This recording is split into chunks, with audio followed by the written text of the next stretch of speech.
অনুষ্ঠানের শীতকালীন বিতরণে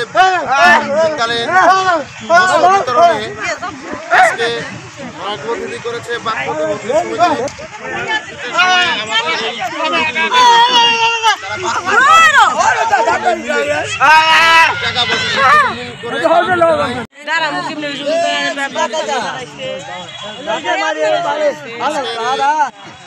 অনুষ্ঠানের শীতকালীন বিতরণে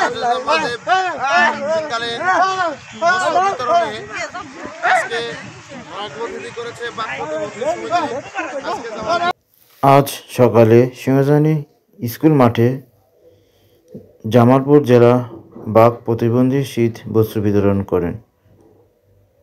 দুস্থ হত বাক প্রতিবন্ধী ও শারীরিক প্রতিবন্ধীদের মাঝে 300 পরিবারের মাঝে কম্বল বিতরণ করেন। উক্ত অনুষ্ঠানে প্রধান অতিথি হিসেবে উপস্থিত ছিলেন জামালপুর জেলা স্বেচ্ছাসেবক দলের সিনিয়র যুগ্ম সাধারণ সম্পাদক মোহাম্মদ আমিনুল ইসলাম শান্ত। আরও উপস্থিত ছিলেন জামালপুর জেলা ছাত্র দলের সহ সভাপতি রুকনুজ্জামান রুকন, জেলা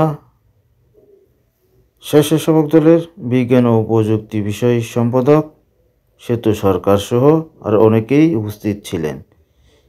বাক প্রতিবন্ধীরাও উপস্থিত ছিলেন।